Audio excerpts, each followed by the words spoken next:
E aí, malucos e malucas, estamos começando mais um programa Deu Merda, aqui pela editora Merda na Mão.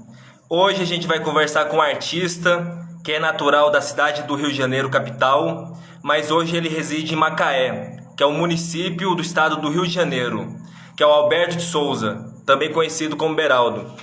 O Alberto ele é um artista muito ligado com a produção dos fanzines, ele também é quadrinista, pesquisador e também técnico administrativo do Instituto Federal Fluminense.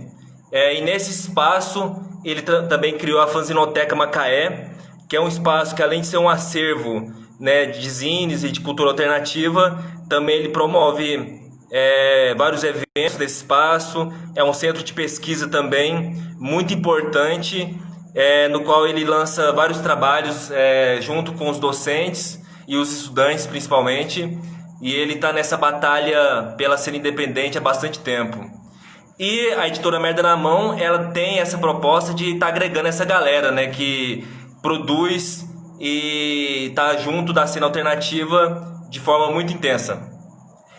Também eu queria aproveitar para anunciar mais um outro projeto que a editora Merda na Mão está agora desenvolvendo, né, porque toda segunda, quarta e sexta a gente promove o programa Deu Merda já há algumas semanas.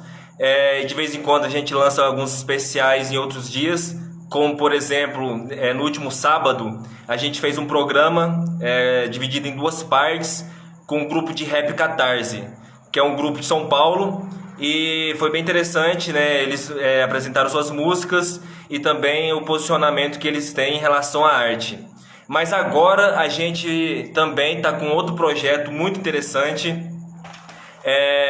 Toda terça-feira a gente vai promover um programa muito interessante com o José Júlio, que é um cara que está na cena alternativa, né, há 3 décadas.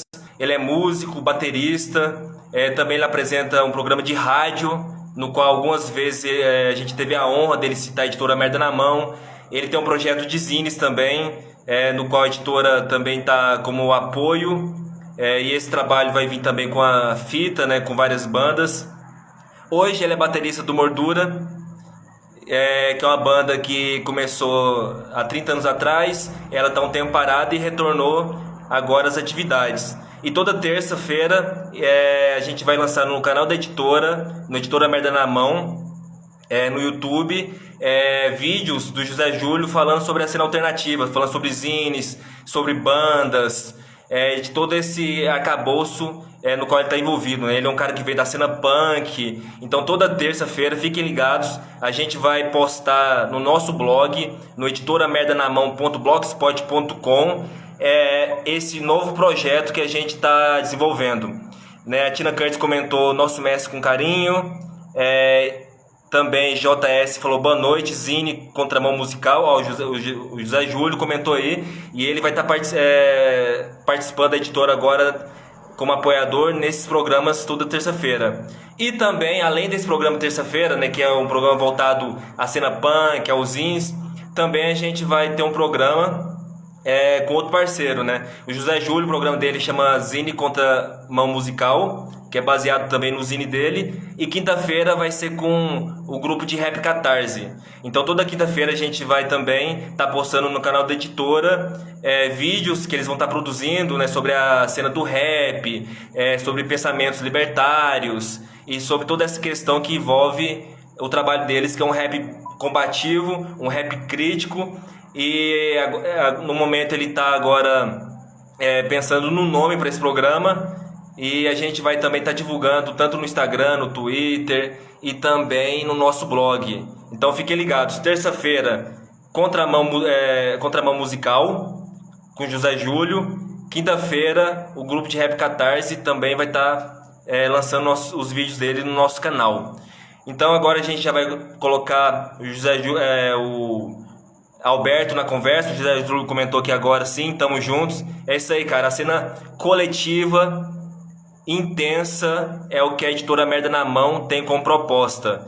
Não esquecendo também que nós temos uma campanha de financiamento coletivo que está na bio do Instagram, que é uma das maneiras que a gente pensou em agir para estar publicando essas obras, né, publicando os impublicáveis, porque a editora tem essa proposta de publicar esses artistas que não têm espaço, não têm meios para viabilizar o projeto.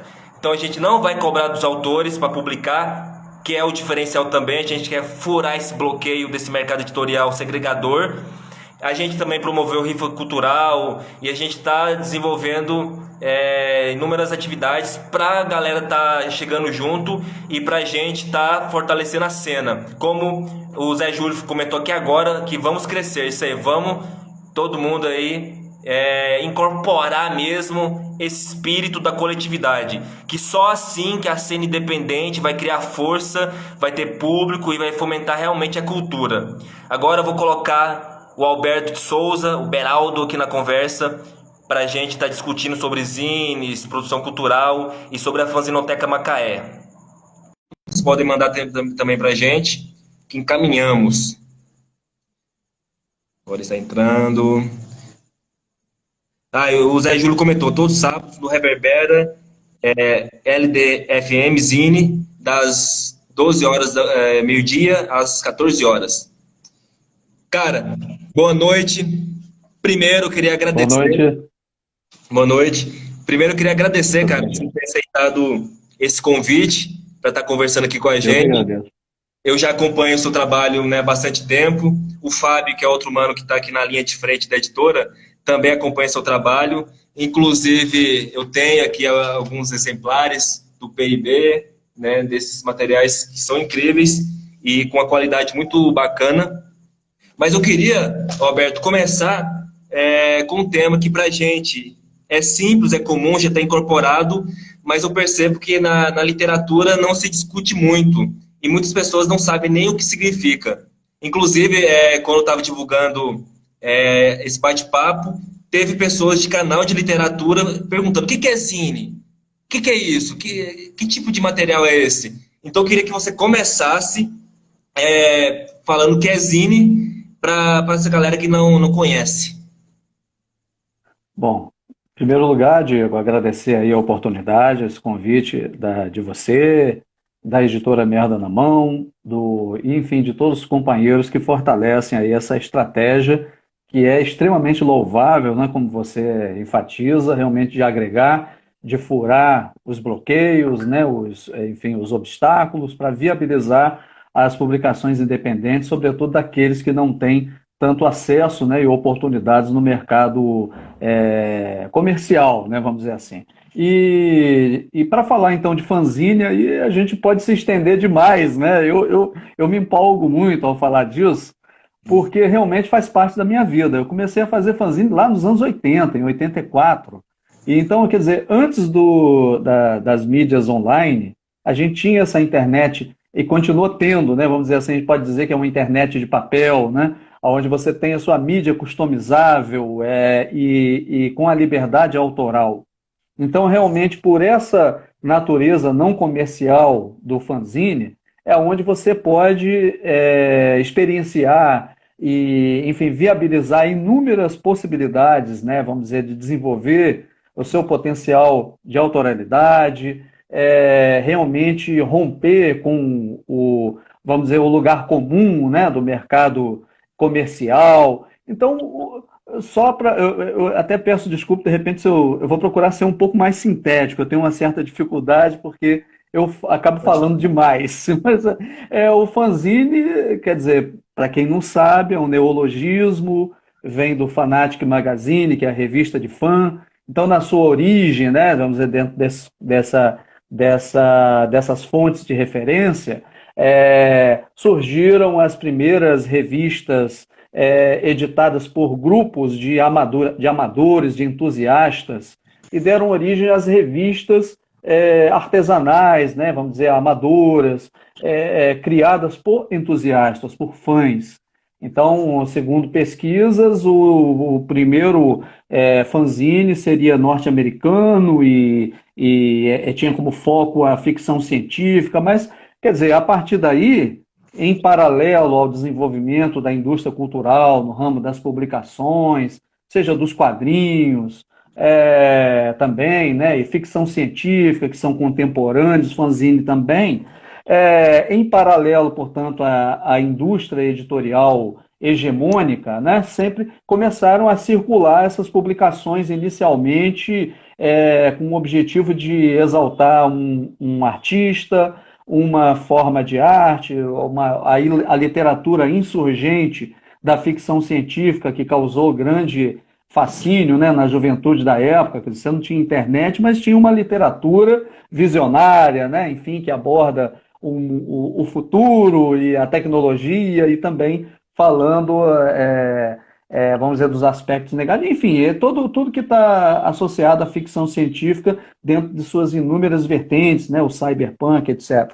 Mas o fanzine, ele com o tempo ele foi assumindo, por que não, as possibilidades de ser uma publicação do autor, né? O autor amador. Então, até hoje em dia, o radical zine, de magazine, né, prevalece, né, como uma forma da gente abarcar essas inúmeras vertentes de publicações não comerciais, que você tem as publicações alternativas, né, que são aquelas em paralelo às publicações da indústria cultural, mas que são chanceladas por instituições, por exemplo, como escolas, universidades, iniciativas, né, de instituições culturais. Aí, o alternativo tem o independente, que é bancado pelo próprio autor, mas pode ser com um tratamento mais refinado, né, com uma qualidade mais excepcional e com uma tiragem um pouco mais ampla. Às vezes a gente define como independente. E o fanzine ou zine normalmente associa-se àquela publicação bem artesanal, bem manufaturada, mas isso não é, vamos dizer, essas definições não são muito fechadas, né? Porque, na verdade, o zine é a cultura da rua, né? O academicismo tenta enquadrar isso, definir isso, é aquilo, etc. e tal, mas o importante do fanzine ou do zine é justamente essa possibilidade da gente ser dono da nossa própria mídia e de poder, através do zine, a gente ter voz, né? Poder dar espaço e voz às comunidades, à periferia, ao estudante, no caso da nossa experiência dentro do Instituto Federal Fluminense, ao levarmos o fanzine para a escola, né, a partir do meu cargo de servidor público no Instituto Federal, que é uma instituição de ensino profissionalizante, nós levamos o fanzine como uma possibilidade de ferramenta no ensino e aprendizagem, mas, acima de tudo, como uma oportunidade para a gente manter acesa a chama do fanzinato dentro desse meu espaço de trabalho. Por ser uma instituição de ensino, a gente começou a utilizar o fanzine na escola e tem esse projeto e a nossa iniciativa tem dado excelentes resultados aqui no Instituto Federal Fluminense, campus Macaé, onde nós atuamos. Eu sou servidor da educação, tenho um cargo de designer gráfico, concursado, né, há 11 anos, e há 8 anos aproximadamente nós já estamos conduzindo esse projeto, né, que trabalha com um fanzine na escola. Então o zine, ele pode ser de poesia, pode ser literário, pode ser de quadrinhos, pode ser dos assuntos mais diversos, pode fazer vamos dizer, essa homenagem e fazer a apologia de um artista, de uma expressão artística, etc. Pode ser um zine político, pode ser um zine de humor, pode ser um zine de artes visuais. Então temos uma gama, né, vamos dizer, extremamente diversa, né, de possibilidades para o zine. Normalmente ele vai estar associado àquela publicação fotocopiada, por ser um sistema de impressão mais barato, né? Mas ele pode ter formatos também diferenciados, como, por exemplo, aqui na nossa região, a professora Fabiola Poesia, que tem um clube de leitura aqui na cidade de Macaé, onde está sediado a nossa escola. Ela também faz esses fanzines aqui, ó. E a gente pode chamar de zine também, né? No sentido de ser uma publicação artesanal, e tem toda uma manufatura e são poesias com folhas soltas e tal. Então a gente tem inúmeros formatos, né? Esse aqui é do poeta. Eu vou mostrar alguns autores da região, tá? Que eu acho que é interessante. A gente mora aqui no interior norte do estado do Rio de Janeiro.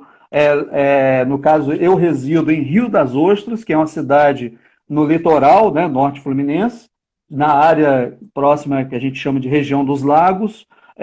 A escola onde eu trabalho e a sede da fanzinoteca, ela fica em Macaé, que é onde fica a indústria, né, sediada a indústria petrolífera. Então, a região teve um grande crescimento, um êxodo, né, muito grande de pessoas que vieram para cá para trabalhar na indústria petrolífera. E a escola onde funciona a fanzinoteca é uma escola técnico profissionalizante e ela forma os alunos para trabalhar nessa indústria aí. Mas por ser uma escola pública federal, ela também contempla aí uma formação de qualidade para os estudantes e muitos que não têm aquela vocação para a área técnica, tecnicista, e tem, vamos dizer assim, essa verve artística, essa aptidão para as artes, eles têm na fanzinoteca esse oásis, né, dentro dessa vocação tecnicista da instituição. E essa é uma vantagem dos institutos federais. Aí eu quero abrir um parênteses. Os institutos federais, eles estão em diversas partes do território nacional, né? E houve uma expansão da rede federal de ensino profissionalizante, e é um projeto educacional, né, de formação, que eu defendo enquanto servidor. Sou um entusiasta do Instituto Federal, dos institutos e da educação pública, e graças a essa, vamos dizer assim, essa missão institucional da escola profissionalizante, pública, técnica, dos institutos federais, é que dentro desse conjunto, vamos dizer assim, desse conteúdo, né, programático da formação do estudante no Instituto Federal, é que a gente também contempla uma formação para a cidadania. Você tem as aulas de sociologia, de filosofia, de artes, né? Então isso é uma formação integral, para que o indivíduo não seja exclusivamente um robô, né, um apertador de parafuso da indústria, não. Então a gente também forma fanzineiros, sim, dentro do Instituto Federal. O cara pode se formar em técnico em eletrônica, ele pode se formar em automação, ele pode se formar em técnico em meio ambiente, mas ele vai se formar como, enfim, com inúmeras, com aporte de conhecimentos e desenvolver habilidades que compõem, né, esse conjunto indispensável da formação para a cidadania, para, vamos dizer assim, a formação integral, né, do indivíduo. Então é isso, eu vou aos poucos mostrando alguns fanzines aqui, ó. Fanzine punk da nossa região, é o artista Jordi Lohan, né? Então a gente tem... essa aqui é uma professora de artes de Macaé, fez um zine sobre bullying, né? E lançou na Mostra PIB. Então na Fanzinoteca também a gente tem anualmente uma feira de fanzines, né? E a gente costuma incentivar e agregar iniciativas de publicações independentes, trazer autores, não só da região, como de outros lugares também, né? Eu espero um dia contar com a presença do Diego Eucuri aqui também na Fanzinoteca, né, quando for possível. Aliás, todos que quiserem conhecer a Fanzinoteca, a gente vai receber com muito carinho. A Fanzinoteca é um espaço onde a gente procura estimular o diálogo entre as iniciativas do fanzinato aqui na nossa região, com essa contribuição, né, vamos dizer assim, da comunidade zineira do Brasil e aos poucos do exterior também. A gente, felizmente, consegue desenvolver uma parceria com muita capilaridade em diversas partes do país, instituições de ensino, universidades e na nossa região também. Nós somos um projeto muito atuante, é um projeto de extensão por natureza, e nós levamos o fanzine para eventos de rua, para dentro das outras universidades, os outros campi da nossa instituição, escolas da rede pública, seja municipal, estadual, espaços culturais. Então é isso, a gente está aqui realmente com o intuito de fortalecer esse projeto dentro da nossa escola e contribuir com o movimento independente, né, o movimento underground, enfim, né, somar, assim como a iniciativa da editora Merda na Mão, né, que é de agregar, de somar, de viabilizar e fortalecer o trabalho de conjunto, né? É isso. Cara, é muito bacana esse projeto. E a Tina Curtis, que é uma guerreira dos zines, ela comentou que Viva Alberto é imenso, grande pessoa.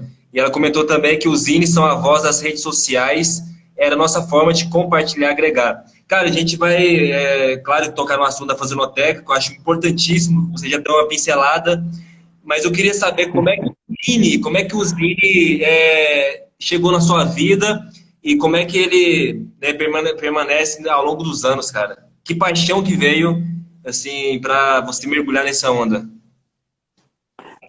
Mostrando aqui para você, um dos fanzines um dos primeiros onde eu publiquei, é um fanzine do Rio Grande do Sul, sendo que eu sou aqui do interior norte do estado do Rio, cidade de Campos. Eu sou nativo de Campos dos Goytacazes. E o fanzine Mutação era um fanzine dedicado aos quadrinhos de ficção científica. Era um fanzine de quadrinhos, né? Prioritariamente, né? E aí, com muita influência dos humanoides associados lá, do Moebius, do quadrinho de ficção científica franco-francês, né, e tal.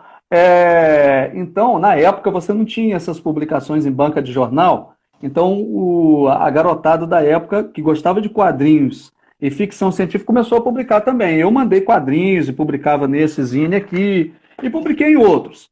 Hiperespaço, que era de ficção científica também, publiquei HQ. O fanzine Marca de Fantasia, antes de existir a editora com esse nome, o Henrique Magalhães tinha um zine com era homônimo, né?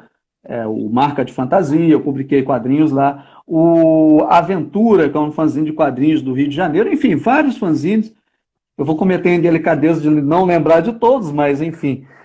Publiquei em vários fanzines nos anos 80. Eu gostava de quadrinhos, e através dos fanzines eu comecei a publicar meus trabalhos. Isso teve grande impacto na minha vida, por quê? Porque eu, garoto, né, comecei a ter o incentivo, né, para continuar exercendo a minha aptidão, né, para a criação artística e tal. Então, logo em seguida eu me profissionalizei, comecei a trabalhar sem ganhar um tostão sequer, publicando cartoons, ilustrações em um jornal. Depois eu fui chamado para trabalhar numa empresa da área têxtil, que era uma estamparia, né? Eles tinham, na verdade, uma loja que vendia roupas e eu desenhava as estampas. Então eu comecei a ter um pouco de visibilidade através do jornal, e eu recebi essa proposta de trabalhar numa estamparia desenhando para silkscreen, né? Então, a partir daí eu comecei. Aí eu trabalhei como estagiário em agência de publicidade, trabalhei na indústria de brindes, sempre desenhando. Então, antes de me formar no ensino médio, eu já estava trabalhando, já ganhava meu dinheiro, e é isso. Aí quer dizer, o fanzine, ele me abriu o espaço para o desenvolvimento profissional. Logo que eu comecei a publicar em jornal, eu criei o meu pseudônimo, né, que é um anagrama de Alberto. Eu sou conhecido como Beralto, que é verdade, eu troquei as duas primeiras sílabas, e aí eu tenho esse nome artístico que eu uso até hoje. E é isso, quer dizer, o fanzine, para muita gente, foi a porta de entrada para a profissionalização. E o bacana é que muita gente continua relacionando-se com o fanzine como eventual colaborador, alguns se tornaram pesquisadores, né, são professores, como é o caso do professor Edgar Franco, Gazi Andraus, vamos citar aí, por exemplo, na área de fotografia e jornalismo, o Michael Menezes, do portal Rock Press, por exemplo, que é um parceiro nosso. Eu acredito que várias pessoas, né, o Márcio Snow, né, que se formou em jornalismo, acredito que eu consigo lembrar assim, de alguns, né, se você quiser citar alguns aí, a gente vai lembrando. Mas muita gente traz na veia, né, essa experiência pregressa lá dos fanzines enquanto amador, se profissionalizou, mas muitos continuam fazendo fanzine, né? O fanzine é aquela possibilidade de você exercer sua criação sem amarras, né?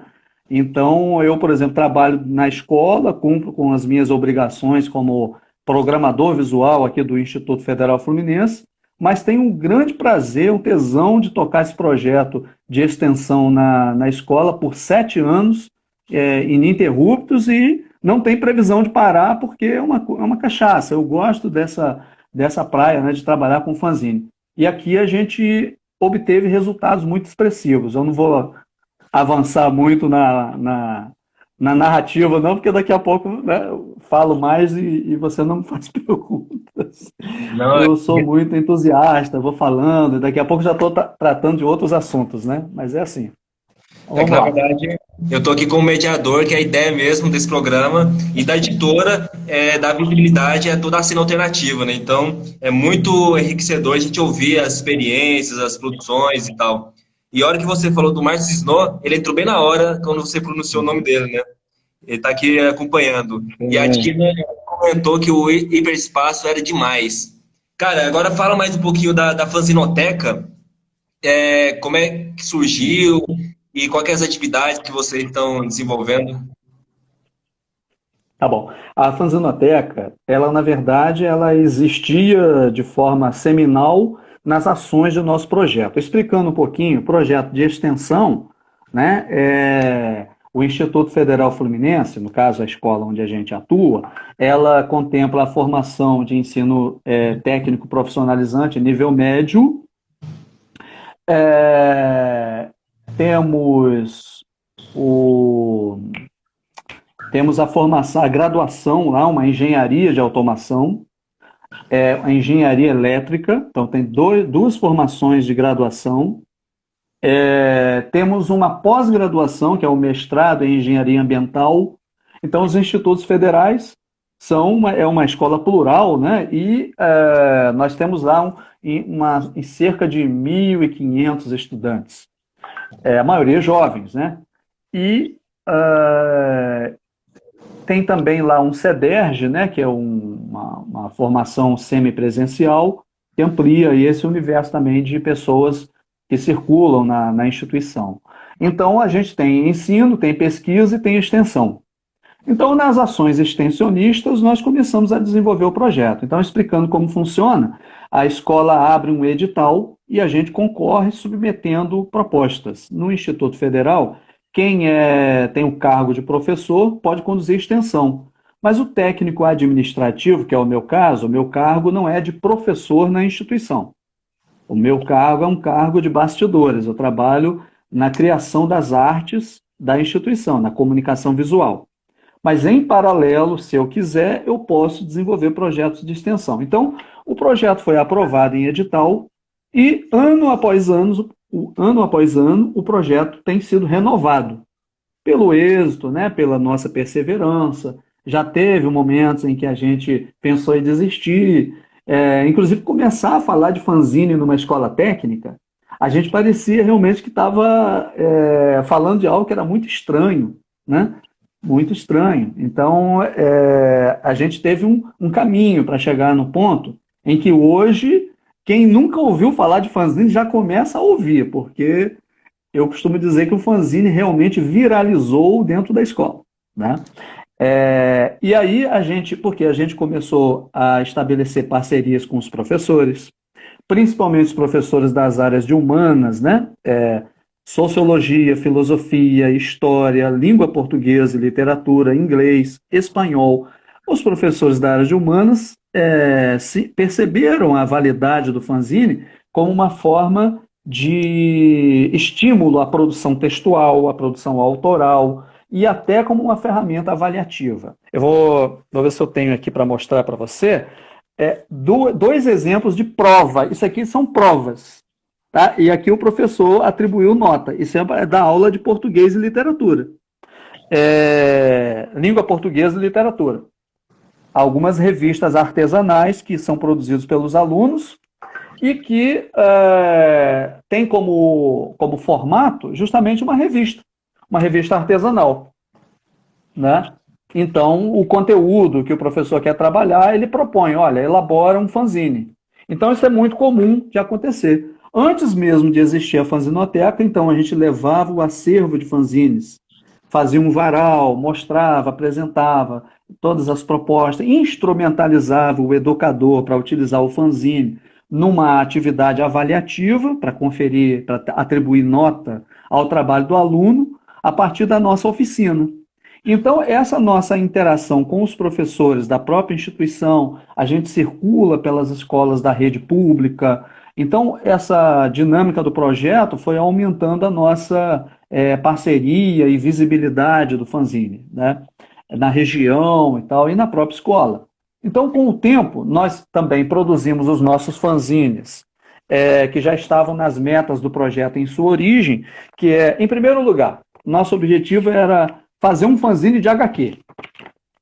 O fanzine de HQ, ele foi batizado pelos próprios alunos de PIB, isso aqui é a ideia deles.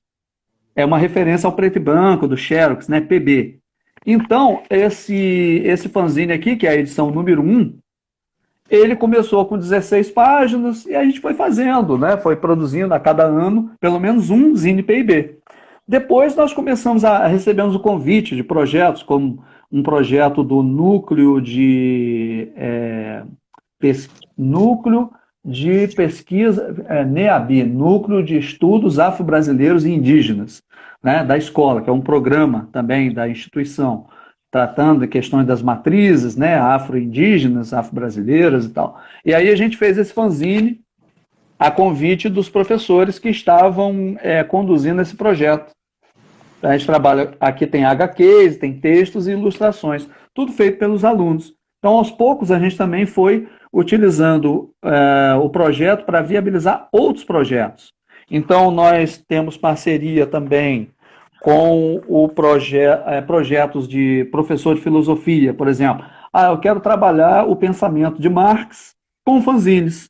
Então, quer dizer, aí os alunos fizeram cartoons, né, com o tema, com os temas propostos pelo professor, né? E está aí um fanzine também que foi muito gratificante para nós. O fanzine Assédio é Crime, nós temos lá na escola um núcleo, qual é o nome? Peraí, o NUGEDS, Núcleo de Gênero e Sexualidade e Diversidade. A gente produziu junto, com parceria de professores e colegas, né, profissionais da escola e os alunos, o fanzine Assédio é Crime. Então, a gente está sempre produzindo algo para além daquela ideia seminal do fanzine PIB.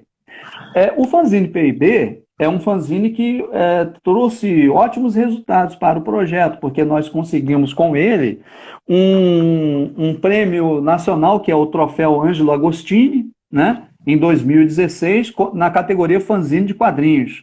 Isso foi importante.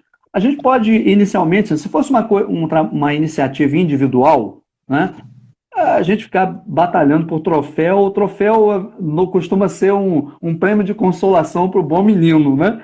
Mas, no caso, em se tratando de um projeto cultural, um projeto de zine na escola, a gente obter o reconhecimento externo era muito importante para a gente fortalecer o reconhecimento local, né? Então, a gente precisou investir também nessa estratégia de divulgação, e isso deu um gás também para o projeto. Então, nós fomos produzindo fanzines e fazendo trocas, fazendo campanhas de doações, nosso acervo foi aumentando, ano após ano. A gente começou a guardar muito fanzine lá no armário, e aquilo precisava, né, ocupar o seu espaço dentro da escola. E aí, à medida que a gente foi ganhando a adesão dos professores, chegou um momento em que a comunidade, eu digo a comunidade porque não é um mérito pessoal, né? Obviamente que tem um esforço de nossa pessoa no sentido de ancorar e conduzir, mas tem a participação dos alunos, dos professores, dos técnicos administrativos, de vários profissionais e pessoas da comunidade, e até, enfim, de outras instituições que nos apoiaram, e a gente conquistou um espaço físico dentro da escola. Isso foi um marco para o projeto no ano de 2017, exatamente no dia 11 de outubro de 2017, porque desde o início do projeto nós referenciamos o Dia Nacional dos Fanzines, que é o 12 de outubro. Então, sempre a gente lançava um fanzine próximo ao dia 12 de outubro, e no dia 11 de outubro de 2017, nós fizemos a primeira mostra PIB de zines e publicações independentes e inauguramos a Fanzinoteca. Era um espaço que estava disponível, nós ocupamos e temos o grande desafio de mantê-lo. Quer dizer, porque conquistar é difícil, mas manter é mais difícil ainda. A gente conquistou esse espaço e mantivemos a dinâmica do projeto, mas num outro patamar. Porque desde que a gente conquistou esse espaço para abrigar o acervo, aí nós assumimos com a comunidade o compromisso de ter esse espaço recebendo a comunidade interna e externa para visitas diariamente, de segunda a sexta, de 1h30 a 4h30 da tarde. É o horário fixo de funcionamento. Aí tem alunos que se revezam, alunos que estão vinculados ao projeto oficialmente, outros que são voluntários. Então a gente funciona todos os dias. Ele está parado agora, a fanzinoteca, né? Porque a escola está fechada, a escola pública, no caso o Instituto Federal Fluminense, ele está com aulas remotas sendo iniciadas agora, né? Atividades pedagógicas não presenciais, para mitigar um pouco, né, essa questão da suspensão das aulas em face da pandemia. Mas, presencialmente, esse ano, nós ainda não vamos ter aula presencial, né? Então, a fanzinoteca, por estar dentro da escola, ela está fechada, mas nós continuamos, né, com a dinâmica do projeto nas redes sociais, que é o que a grande maioria das pessoas tem feito, né, utilizado as plataformas digitais para a gente continuar agitando o nosso fanzinato, né? E é isso, o projeto, a fanzinoteca, ela disponibiliza o acesso às publicações. Eu tenho que enfatizar aqui que o acervo que a gente obtém e que eu espero que seja crescente e que o volume de publicações não caiba nesse espaço que a gente tem, né? E que não é tão pequeno assim. Algumas pessoas dizem, nossa, eu pensava que era pequeno. Não, ele até é razoável, mas eu espero que ele não caiba.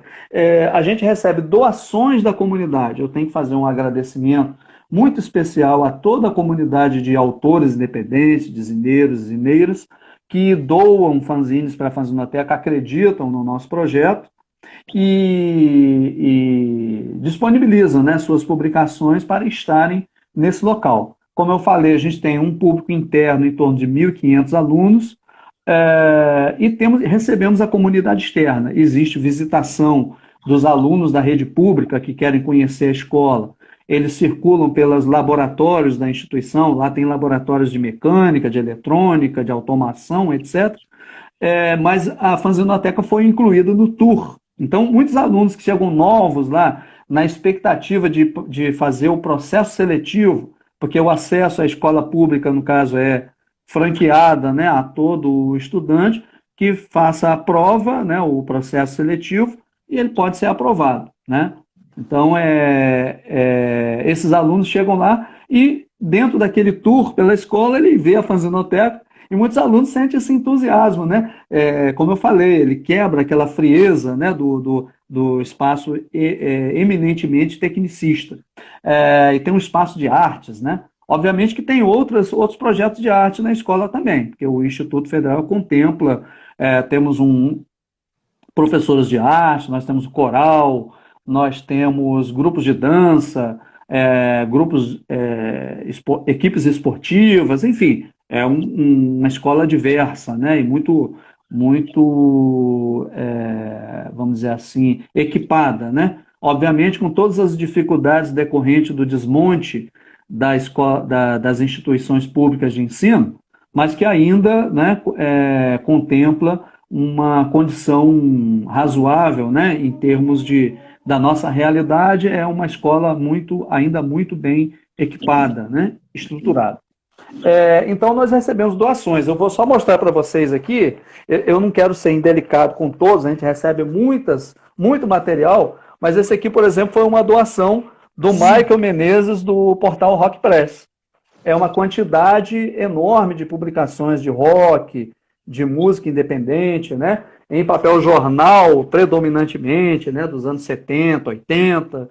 Então, é um exemplo aqui de como nós temos recebido o apoio da comunidade de autores independentes, de agitadores culturais, né, de diversas partes do país. de quadrinistas, poetas, enfim. A gente é muito grato a todos aqueles que confiam e acreditam no projeto da Fanzinoteca. A Fanzinoteca, ela representa um espaço singular, né? Porque já são raras as fanzinotecas no mundo. E uma fanzinoteca sediada, alocada dentro de uma escola pública, tem vamos dizer assim, para mim é um motivo de exaltar também esse aspecto.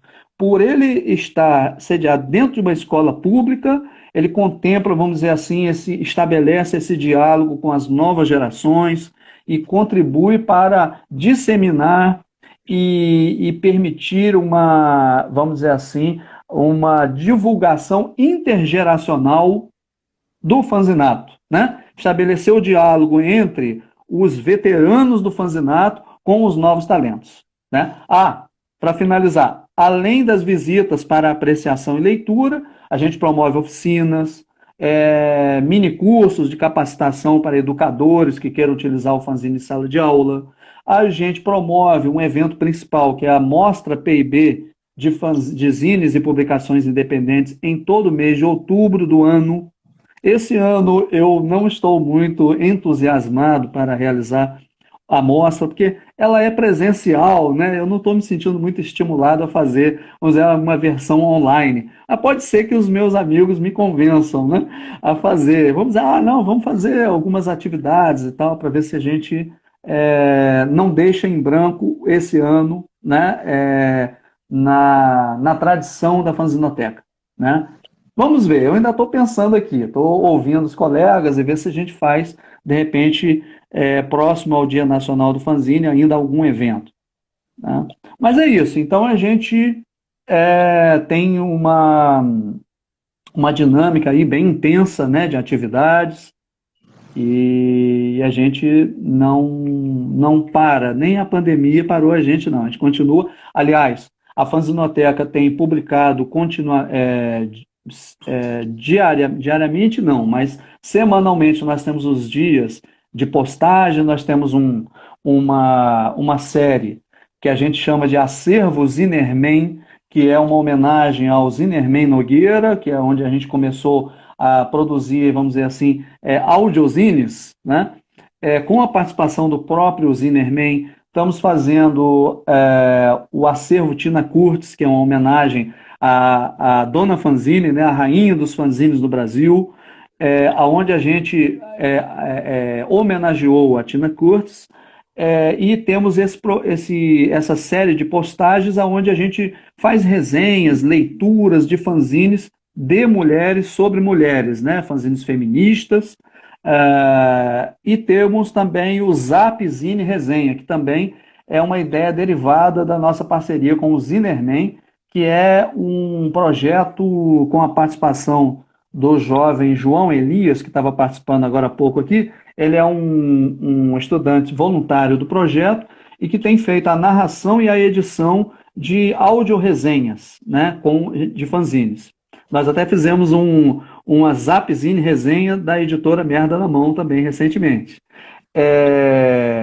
E os fanzines do projeto Acervo Tina Kurtz, os fanzines não, as postagens são editadas pela bolsista Jaqueline Freitas, né, que é também estudante da instituição.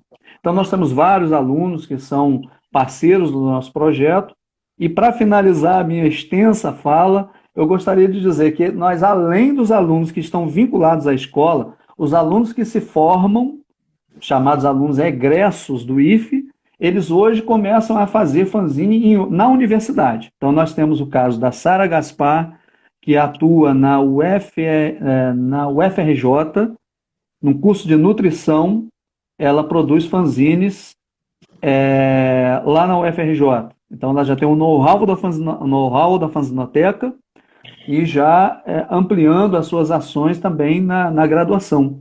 Temos a Carol Castro, que hoje está fazendo design gráfico na nossa instituição, mas em outro campus, e que está num projeto que é um projeto na área de educação para a saúde, da UF da cidade de Rio das Ostras, onde eu moro. Enfim, a gente tem várias perspectivas, né, de de a gente ter uma geração de fanzineiros, né, oriundos aqui da Fanzinoteca.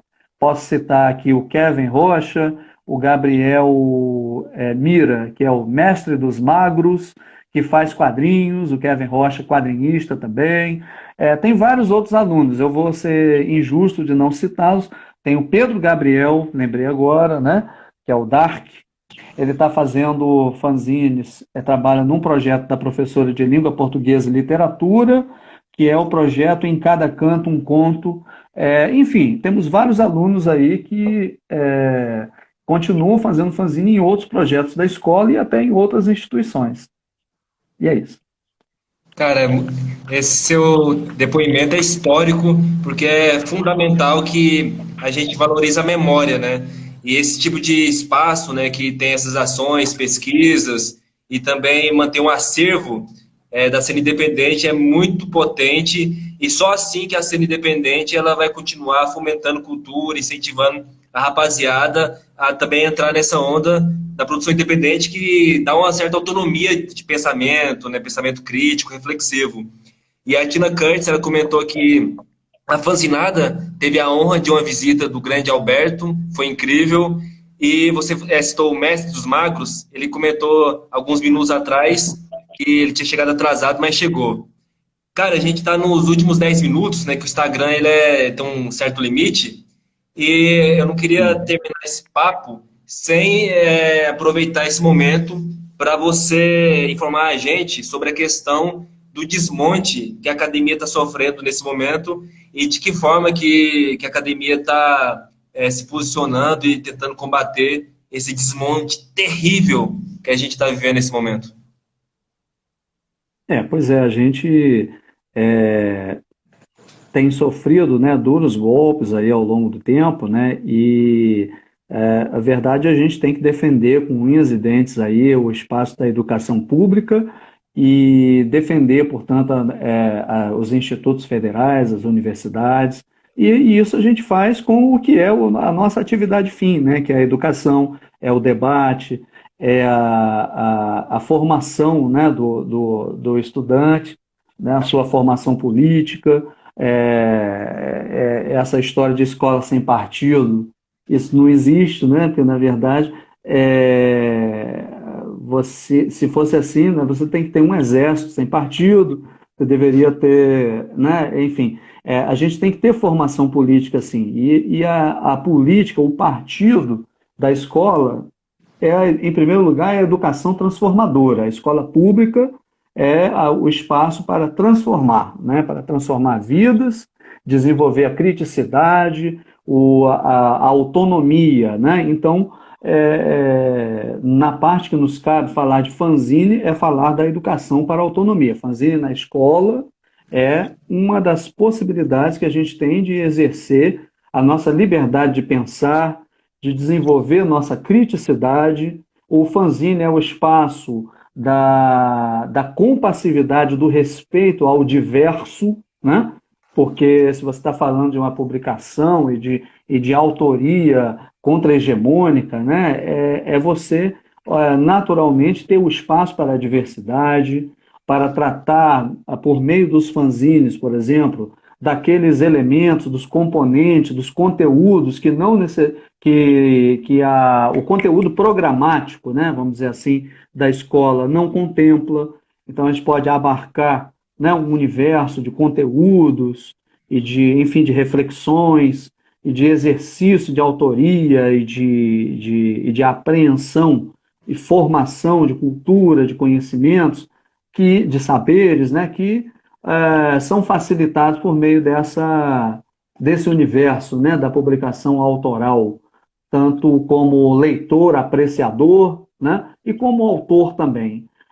O fanzine, ele te dá a possibilidade justamente de você se sentir entusiasmado e contagiado por esse potencial autoral, né, das publicações, toda essa diversidade de conteúdos, formatos, e que o aluno, então, quando chega numa fanzinoteca, naquele espaço, né, dedicado ao zine, né, à publicação independente, ele vai poder exercer as suas apetências, o seu objeto de interesse, e, enfim, esse é um pequeno exemplo das inúmeras possibilidades, né, que o Instituto Federal contempla, né, através da arte, através da própria ciência, né, da pesquisa.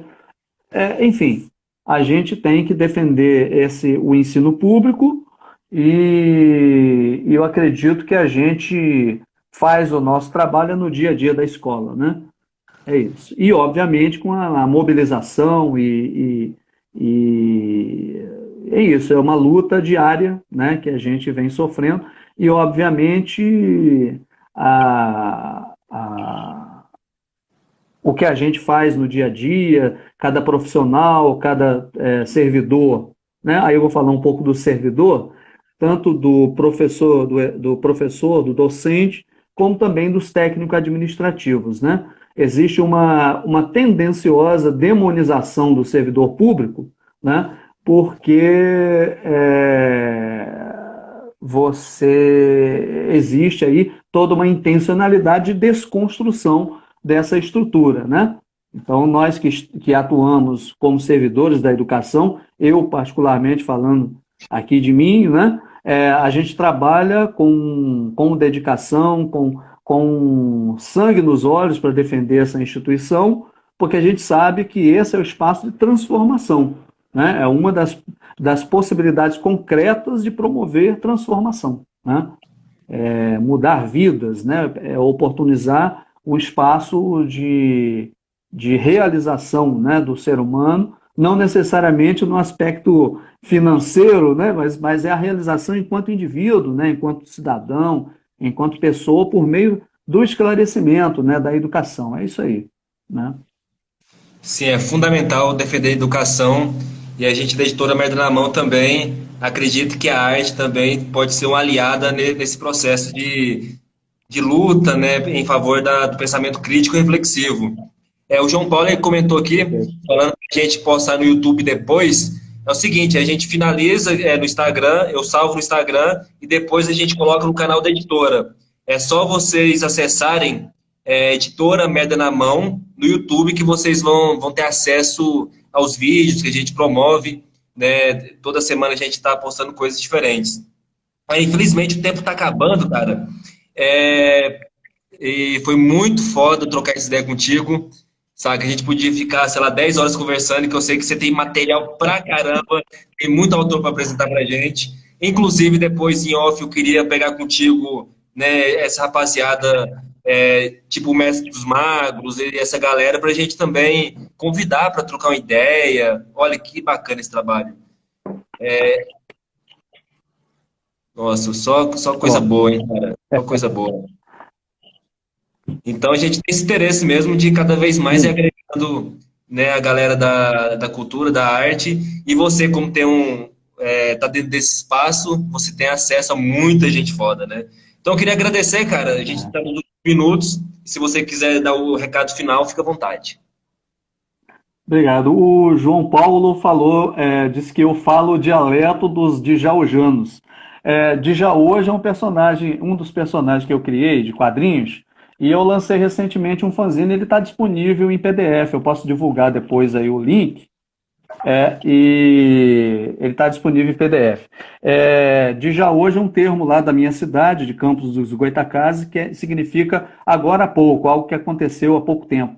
Então, eu tenho alguns personagens meus também, mas enfim, na Fanzinoteca a gente tem esse espaço, através das nossas publicações locais também, o espaço para os novos talentos. E é isso, a gente se sente feliz aí por divulgar o fanzine, de dar a oportunidade e apresentar a perspectiva da produção autoral por meio dos fanzines para os jovens talentos, e também de trazer, né, e agregar a contribuição dos autores veteranos e viver essa experiência gratificante, entusiasmante, né, do fanzine, do fanzinato, porque não é à toa que a gente fala, né, o fanzine na sua origem é a revista de fã, quer dizer, do entusiasta. Então a automotivação, o tesão, né, a paixão pela arte, pela escrita, pelo desenho, pela arte, enfim, pela autoria, é o que move, né, os agitadores, aqueles que mobilizam a cultura independente, né?